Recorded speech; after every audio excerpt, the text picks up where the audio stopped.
আসসালামু আলাইকুম। Welcome to BD study apps. Hello প্রিয় শিক্ষার্থী, তো তোমরা যারা ডিগ্রি দ্বিতীয় বর্ষে রয়েছো, আজকে ভিডিওটি তাদের জন্য। তো আজকে আমরা কথা বলবো অর্থনীতির চতুর্থ পত্র নিয়ে। তো আমি ইতিপূর্বে তোমাদের তৃতীয় পত্রটি দেখিয়ে ফেলছি। তো চলো শুরু করি আমাদের আজকে ভিডিওটি। তো তোমাদের এখানে 3টি বিভাগে প্রশ্ন হবে। তো ক বিভাগে 12টি প্রশ্ন থাকবে, এখান থেকে 10টি প্রশ্ন উত্তর তোমাকে দিতে হবে। তো এখানে থাকবে 10 নাম্বার। খ বিভাগে 8টি প্রশ্ন থাকবে, এখান থেকে তোমাকে 5টি প্রশ্ন উত্তর দিতে হবে, এখানে থাকবে 20 নাম্বার। আর গ বিভাগে 8টি প্রশ্ন থাকবে, এখান থেকে তোমাকে 5টি প্রশ্ন উত্তর দিতে হবে, তো এখানে থাকবে 50 নাম্বার। তো এটা 10 করে থাকবে। এই টোটাল তোমাদের 80 মার্কের পরীক্ষা হবে এবং 20 নাম্বার থাকবে কলেজের স্যারদের হাতে। তো সেশনটি বুঝে পড়লে অবশ্যই 100% কমন থাকবে। তো সকলের সুবিধার জন্য বিভাগ ভিত্তিক সাজেশন দেওয়া হলো। তো চলো শুরু করি। অর্থ কী? যেসব বস্তু বিনিময়ের মাধ্যম হিসেবে কাজ করে এবং সকলের নিকট গ্রহণযোগ্য তাকে অর্থ বলা হয়। 2 নম্বর রয়েছে অর্থের মূল্য কী? তো অর্থের মূল্য বলতে এর অন্তর্নিহিত মানকে বোঝায়। 3 নম্বর রয়েছে বিহিত মুদ্রা কী? যে সকল অর্থ সরকারের আইন দ্বারা স্বীকৃত এবং লেনদেনের মাধ্যম হিসেবে সর্বসাধারণ গ্রহণ করতে বাধ্য থাকে তাকে বিহিত মুদ্রা বলা হয়। নিকৃষ্ট মুদ্রা কি? যে মুদ্রার ধাতুগত মূল্য এর বিনিময় মূল্য থেকে কম তাকে নিকৃষ্ট মুদ্রা বলা হয়। 5 নম্বর রয়েছে অর্থের ফটকা চাহিদা কি? উত্তর হচ্ছে ফটকা কারবারের উদ্দেশ্যে যে পরিমাণ নগদ অর্থ মানুষ হাতে রাখতে চায় তাকে অর্থের ফটকা চাহিদা বলা হয়। 6 নম্বর রয়েছে চাহিদা বৃদ্ধিজনিত মুদ্রাস্ফীতি কি? এটার উত্তর হচ্ছে সামগ্রিক চাহিদা বৃদ্ধির কারণে যদি দাম স্তর বৃদ্ধি পায় তবে তাকে চাহিদাজনিত মুদ্রাস্ফীতি বলা হয়। 7 নম্বর রয়েছে কেন্দ্রীয় ব্যাংক কি? উত্তর হচ্ছে যে আর্থিক প্রতিষ্ঠান কোনো দেশের সমস্ত ব্যাংক ব্যবসা বাণিজ্য ও মুদ্রা ব্যবস্থা নিয়ন্ত্রণ করে তখন তাকে কেন্দ্রীয় ব্যাংক বলা হয়। 8 নম্বর রয়েছে কোন ব্যাংক নিকাশঘর হিসেবে কাজ করে? তো তোমরা সকলেই জানো যে বাংলাদেশ ব্যাংক নিকাশঘর হিসেবে কাজ করে। তো অবশ্যই এই প্রশ্নগুলো তোমাদেরকে খুব মনোযোগ সহকারে দেখতে হবে, কারণ এখান থেকে তোমাদের প্রশ্নগুলো কমন থাকবে, ঠিক আছে? তো এখানে 40 থেকে 45টা প্রশ্ন রয়েছে। তো আমি এখান থেকে জাস্ট তোমাদেরকে 30টা দেখিয়ে দেবো। তো বাকিগুলো দেখতে হলে খ বিভাগ এবং গ বিভাগ দেখতে হলে তোমাকে অবশ্যই আমাদের সাজেশনগুলো পারচেস করে তারপরে দেখতে হবে। তো চলো শুরু করি। বাণিজ্যিক ব্যাংক কাকে বলে? ওর অধীনে শাখা ব্যাংকিং কাকে বলে? হ্যাঁ, একটি প্রধান শাখার অধীনে বিভিন্ন শাখার মাধ্যমে যে ব্যাংকিং কার্যক্রম পরিচালিত হয় তাকে শাখা ব্যাংকিং বলা হয়। তো এই শাখা হিসাব নিয়ে তোমাদের মূলত তৃতীয় বর্ষে অঙ্ক রয়েছে, দ্বিতীয় বর্ষে নাই। 10 নম্বর হচ্ছে বাণিজ্যিক ব্যাংক কাকে বলে? তো ওটা হচ্ছে স্বল্পমেয়াদী ঋণের দ্বারা মুনাফা অর্জনের উদ্দেশ্যে যে ব্যাংক প্রতিষ্ঠিত হয় তাকে বাণিজ্যিক ব্যাংক বলা হয়। 11 নম্বর হচ্ছে কৃষি ব্যাংক কী ধরনের ব্যাংক? তো এটার উত্তর হচ্ছে কৃষি ব্যাংক মূলত হচ্ছে একটি বিশেষায়িত ব্যাংক। 12 নম্বর রয়েছে কেন্দ্রীয় ব্যাংকের ঋণের শেষ আশ্রয়স্থল বলা হয় কেন? উত্তর হচ্ছে বাণিজ্যিক ব্যাংক অর্থ সংকটে পড়লে কেন্দ্রীয় ব্যাংক থেকে ঋণ চাহিদা করে, যার ফলে কেন্দ্রীয় ব্যাংকে অর্থের শেষ আশ্রয় বা ঋণের শেষ আশ্রয় বলা হয়। ব্যাংক হার কি? যে হারে কেন্দ্রীয় ব্যাংক বাণিজ্যিক ব্যাংকে ঋণ সরবরাহ করে তাকে ব্যাংক হার বলা হয়। 14 নম্বর রয়েছে ইসলামিক ব্যাংক ব্যবস্থা কি? উত্তর হচ্ছে যে ব্যাংক ব্যবস্থা ইসলামী শরিয়া মোতাবেক গঠিত ও পরিচালিত হয় তাকে ইসলামী ব্যাংক বলা হয়। 15 নম্বর রয়েছে মুশারাকা কি? উত্তর হচ্ছে 2 বা ততোধিক পক্ষের মধ্যে অংশীদারি মালিকানার ভিত্তিতে বিনিয়োগ করাকে মুশারাকা বলা হয়। 16 নম্বর রয়েছে বাণিজ্য শর্ত কি? উত্তর হচ্ছে যে নীতিমালা দ্বারা বাণিজ্যের পরিমাণ নির্ধারিত হয় তাকে বাণিজ্য শর্ত বলা হয়। 17 নম্বর রয়েছে আন্তর্জাতিক বাণিজ্য কাকে বলে?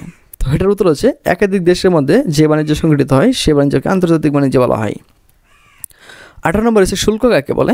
তো এটার উত্তর হচ্ছে রপ্তানি দ্রব্যের উপর আরোপিত করকে শুল্ক বলা হয়। 19 নম্বর হচ্ছে লেনদেন ভারসাম্য কি? তো এটার উত্তর হচ্ছে কোনো দেশের আমদানি ও রপ্তানি প্রত্যক্ষ ও পরোক্ষ লেনদেনজনিত মোট দেনা ও পাওনার হিসেবকে সে দেশের মোট লেনদেন ভারসাম্য বলা হয়। 20 নম্বর হচ্ছে কোটা কি? তো এটা খুব গুরুত্বপূর্ণ প্রশ্ন। একটা নির্দিষ্ট সময় আমদানি ও রপ্তানি পণ্য দেশের মধ্যে কী পরিমাণ ঢুকবে তার সীমারেখা বেঁধে দেওয়াকে, এটা সীমারেখা, কেমন সীমারেখা বেঁধে দেওয়াকে কোটা বলা হয়। 21 নম্বর হচ্ছে ডাম্পিং কি? এটা হচ্ছে কোনো দ্রব্য দেশীয় বাজারে বেশি দামে ও আন্তর্জাতিক বাজারে কম দামে বিক্রি করাকে ডাম্পিং বলা হয়। 22 নম্বর প্রত্যক্ষ কর কাকে বলে? যে করের আপাত ও চূড়ান্ত বার একই ব্যক্তির উপর পড়ে তাকে প্রত্যক্ষ কর বলা হয়। 23 নম্বর হচ্ছে ফি বলতে কী বোঝো? তো এটা হচ্ছে সরকার কোনো ব্যক্তিকে বিশেষ সুবিধা প্রদানের জন্য তার নিকট থেকে যে পরিমাণ অর্থ নিয়ে থাকে তাকে ফি বলা হয়। তো এরপর রয়েছে কর সঞ্চালন কি? সরকার কর আরোপের পর ব্যক্তি বা প্রতিষ্ঠানের উপর অন্যের উপর চাপিয়ে দিলে তখন তাকে কর সঞ্চালন বলা হয়। 25 নম্বর হচ্ছে রাজস্ব ব্যয় কাকে বলে? তো এটার উত্তর হচ্ছে সরকার পরিচালনার খরচকে রাজস্ব ব্যয় বলা হয়। 26 নম্বর হচ্ছে ব্যাটের পুনরূপ কি? তোমরা সকলে জানো যে ভ্যালুয়েটেড ট্যাক্স। 27 নম্বর হচ্ছে আর্থিক নীতি কি? এটার উত্তর হচ্ছে সামষ্টিক অর্থনীতির বিভিন্ন উদ্দেশ্য বাস্তবায়নের জন্য সরকার বিভিন্ন আর্থিক প্রতিষ্ঠান বা কেন্দ্রীয় ব্যাংকের সমন্বয়ে অর্থাৎ যোগান নিয়ন্ত্রণের ক্ষেত্রে যেসব নীতিমালা গ্রহণ করে তাদেরকে বা তাদের সমষ্টিকে আর্থিক নীতি বলা হয়। 28 নম্বর রয়েছে বাজেট কি। তাহলে এক অর্থ বছরের সরকারি আয় ও ব্যয় সম্ভাব্য হিসাবকে বাজেট বলা হয়। 29 নম্বর রয়েছে রাজস্ব বাজেট কি।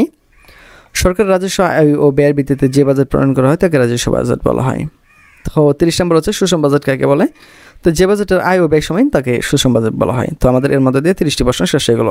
তো আজকে এখান থেকে বিদায় নিচ্ছি, কথা হচ্ছে আবার নতুন ভিডিওতে। সে পর্যন্ত সকলে ভালো থাকো, সুস্থ থাকো এবং সাথেই থাকো বিডি স্টাডি অ্যাপসের। আসসালামু আলাইকুম, welcome to BD study apps. Hello প্রিয় শিক্ষার্থী, তো তোমরা যারা ডিগ্রি দ্বিতীয় বর্ষে রয়েছো, আজকে ভিডিওটি তাদের জন্য। তো আজকে আমরা কথা বলবো অর্থনীতির চতুর্থ পত্র নিয়ে। তো আমি ইতিপূর্বে তোমাদের তৃতীয় পত্রটি দেখিয়ে ফেলছি। তো চলো শুরু করি আমাদের আজকে ভিডিওটি। তো তোমাদের এখানে 3টি বিভাগে প্রশ্ন হবে। তো ক বিভাগে 12টি প্রশ্ন থাকবে, এখান থেকে 10টি প্রশ্ন উত্তর তোমাকে দিতে হবে। তো এখানে থাকবে 10 নাম্বার। খ বিভাগে 8টি প্রশ্ন থাকবে, এখান থেকে তোমাকে 5টি প্রশ্ন উত্তর দিতে হবে, এখানে থাকবে 20 নাম্বার। আর গ বিভাগে 8টি প্রশ্ন থাকবে, এখান থেকে তোমাকে 5টি প্রশ্ন উত্তর দিতে হবে, তো এখানে থাকবে 50 নাম্বার। তো এটা 10 করে থাকবে। এই টোটাল তোমাদের 80 মার্কের পরীক্ষা হবে এবং 20 নাম্বার থাকবে কলেজের স্যারদের হাতে। তো সেশনটি বুঝে পড়লে অবশ্যই 100% কমন থাকবে। তো সকলের সুবিধার জন্য বিভাগ ভিত্তিক সাজেশন দেওয়া হলো। তো চলো শুরু করি। অর্থ কী? যেসব বস্তু বিনিময়ের মাধ্যম হিসেবে কাজ করে এবং সকলের নিকট গ্রহণযোগ্য তাকে অর্থ বলা হয়। 2 নম্বর রয়েছে অর্থের মূল্য কী। তো অর্থের মূল্য বলতে এর অন্তর্নিহিত মানকে বোঝায়। 3 নম্বর রয়েছে বিহিত মুদ্রা কী। যে সকল অর্থ সরকারের আইন দ্বারা স্বীকৃত এবং লেনদেনের মাধ্যম হিসেবে সর্বসাধারণ গ্রহণ করতে বাধ্য থাকে তাকে বিহিত মুদ্রা বলা হয়। নিকৃষ্ট মুদ্রা কি। যে মুদ্রার ধাতুগত মূল্য এর বিনিময় মূল্য থেকে কম তাকে নিকৃষ্ট মুদ্রা বলা হয়। 5 নম্বর রয়েছে অর্থের ফটকা চাহিদা কি। উত্তর হচ্ছে ফটকা কারবারের উদ্দেশ্যে যে পরিমাণ নগদ অর্থ মানুষ হাতে রাখতে চায় তাকে অর্থের ফটকা চাহিদা বলা হয়। 6 নম্বর রয়েছে চাহিদা বৃদ্ধিজনিত মুদ্রাস্ফীতি কি। এটার উত্তর হচ্ছে সামগ্রিক চাহিদা বৃদ্ধির কারণে যদি দাম স্তর বৃদ্ধি পায় তবে তাকে চাহিদাজনিত মুদ্রাস্ফীতি বলা হয়। 7 নম্বর রয়েছে কেন্দ্রীয় ব্যাংক কি।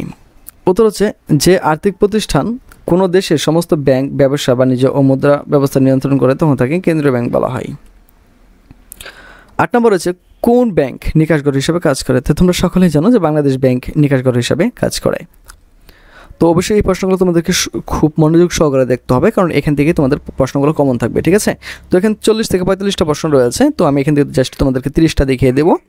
তো বাকিগুলো দেখতে হলে খ বিভাগ এবং গ বিভাগ দেখতে হলে তোমাকে অবশ্যই আমাদের সাজেশনগুলো পারচেস করে তারপরে দেখতে হবে। তো চলো শুরু করি। বাণিজ্যিক ব্যাংক কাকে বলে? ওর অধীনে শাখা ব্যাংকিং কাকে বলে? হ্যাঁ, একটি প্রধান শাখার অধীনে বিভিন্ন শাখার মাধ্যমে যে ব্যাংকিং কার্যক্রম পরিচালিত হয় তাকে শাখা ব্যাংকিং বলা হয়। তো এই শাখা হিসাব নিয়ে তোমাদের মূলত 3য় বর্ষে অঙ্ক রয়েছে, 2য় বর্ষে নাই। 10 নম্বর হচ্ছে বাণিজ্যিক ব্যাংক কাকে বলে। তো ওটা হচ্ছে স্বল্পমেয়াদী ঋণের দ্বারা মুনাফা অর্জনের উদ্দেশ্যে যে ব্যাংক প্রতিষ্ঠিত হয় তাকে বাণিজ্যিক ব্যাংক বলা হয়।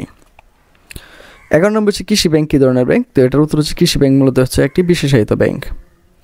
12 নম্বর রয়েছে কেন্দ্রীয় ব্যাংকের ঋণের শেষ আশ্রয়স্থল বলা হয় কেন। উত্তর হচ্ছে বাণিজ্যিক ব্যাংক অর্থ সংকটে পড়লে কেন্দ্রীয় ব্যাংক থেকে ঋণ চাহিদা করে, যার ফলে কেন্দ্রীয় ব্যাংকে অর্থের শেষ আশ্রয় বা ঋণের শেষ আশ্রয় বলা হয়। ব্যাংক হার কি।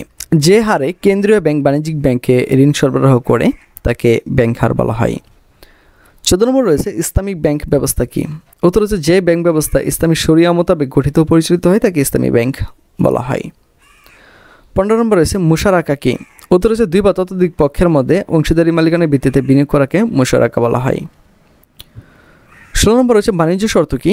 উত্তর হচ্ছে যে নীতিমালা দ্বারা বাণিজ্যের পরিমাণ নির্ধারিত হয় তাকে বাণিজ্য শর্ত বলা হয়। 17 নম্বর রয়েছে আন্তর্জাতিক বাণিজ্য কাকে বলে। তো এটার উত্তর হচ্ছে একাধিক দেশের মধ্যে যে বাণিজ্য সংগঠিত হয় সে বাণিজ্যকে আন্তর্জাতিক বাণিজ্য বলা হয়। 18 নম্বর রয়েছে শুল্ক কাকে বলে। তো এটার উত্তর হচ্ছে রপ্তানি দ্রব্যের উপর আরোপিত করকে শুল্ক বলা হয়।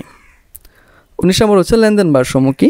তো এটার উত্তর হচ্ছে কোনো দেশের আমদানি ও রপ্তানি প্রত্যক্ষ ও পরোক্ষ লেনদেনজনিত মোট দেনা ও পাওনার হিসেবকে সে দেশের মোট লেনদেন ভারসাম্য বলা হয়।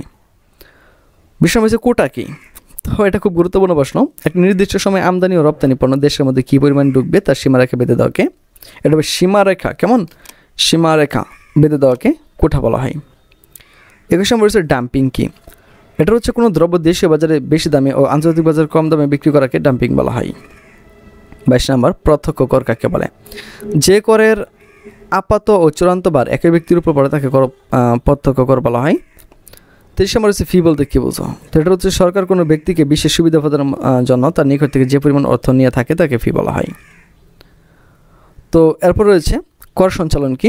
সরকার কর আরোপের পর ব্যক্তি বা প্রতিষ্ঠানের উপর অন্যের উপর চাপিয়ে দিলে তখন তাকে কর সঞ্চালন বলা হয়। 25 নম্বর হচ্ছে রাজস্ব ব্যয় কাকে বলে? তো এটার উত্তর হচ্ছে সরকার পরিচালনার খরচকে রাজস্ব ব্যয় বলা হয়। 26 নম্বর হচ্ছে ব্যাটের পুনরূপ কি? তোমরা সকলে জানো যে ভ্যালুয়েটেড ট্যাক্স। 27 নম্বর হচ্ছে আর্থিক নীতি কি?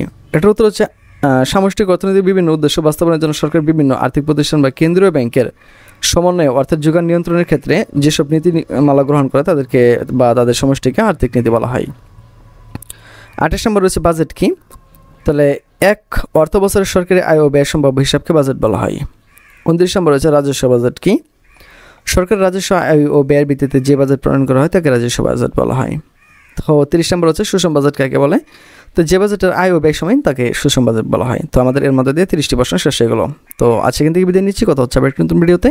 সে পর্যন্ত সকলে ভালো থাকো, সুস্থ থাকো এবং সাথেই থাকো বিডি স্টাডি অ্যাপসের।